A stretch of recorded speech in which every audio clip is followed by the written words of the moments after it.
23004. Halo bunda-bunda. Nah, hari ini kita mau ngobrolin tentang cara alami metode keluarga berencana.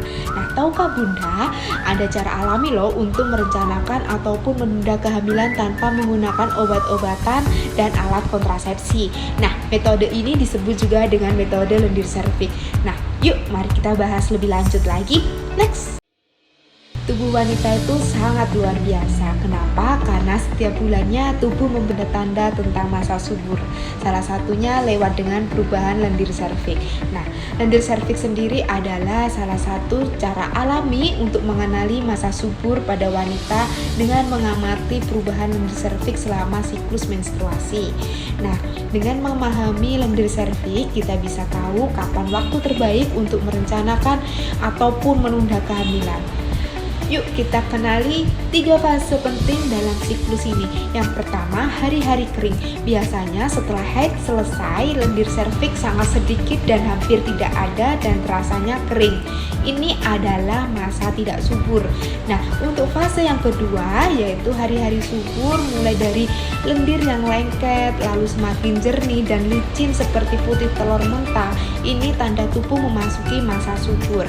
Peluang kehamilan meningkat jika berhubungan di masa ini. Untuk yang ketiga yaitu hari puncak kesuburan. Ini adalah hari terakhir lendir terasa sangat licin, bening, dan melar. Inilah puncak masa subur, peluang terbesar untuk terjadinya kehamilan itu sendiri. Nah, bagaimana sih cara kita mengenali dan mengamati lendir serviks itu? Nah, kita bisa melakukannya setiap hari. Setiap buang air kecil, maka kita perhatikan lendir di area vagina kita. Rasakan apakah terasa kering, lengket, basah, ataupun licin. Nah, catat setiap perubahan harian di kalender ataupun aplikasi siklus haid yang ada di HP kalian. Hari paling subur adalah saat lendir terasa licin seperti putih telur. Nah, tentunya dari metode ini ada kelebihan dan kekurangannya. Apa saja kelebihan dari metode ini? Yang pertama yaitu alami dan aman. Karena kenapa? Tanpa bahan kimia ataupun penggunaan alat bantu kontrasepsi. Yang kedua yaitu gratis dan minim sekali efek sampingnya. Dan yang ketiga bisa meningkatkan kesadaran tubuh, karena dari sini kita bisa mengenali siklus yang ada di dalam tubuh kita sendiri. Nah, yang keempat yaitu fleksibel. Kenapa? Karena bisa digunakan untuk mencegah maupun merencanakan kehamilan itu sendiri.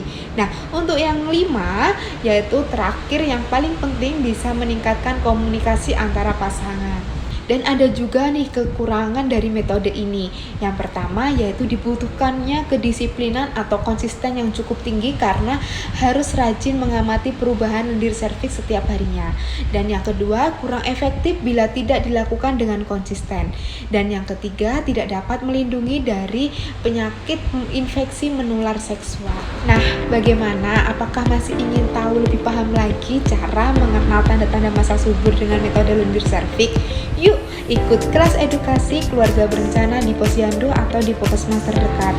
Konsultasikan dengan bidan dan petugas kesehatan dan dapatkan panduan praktis tentang metode lendir serviks. Karena apa? Karena program keluarga berencana bukan hanya tentang menunda atau merencanakan kehamilan, tetapi tentang membangun masa depan yang lebih bahagia dan sejahtera tentunya. Program keluarga berencana tidak harus rumit, dan dengan metode lendir serviks Bunda bisa mengamati dan memahami masa subur secara alami tanpa menggunakan obat, tanpa menggunakan alat, dan tanpa biaya tentunya. Cukup amati perubahan lendir serviks setiap harinya dan atur hubungan dengan lebih cerdas lagi. Keluarga berencana, kenali tubuh dan rencanakan masa depan.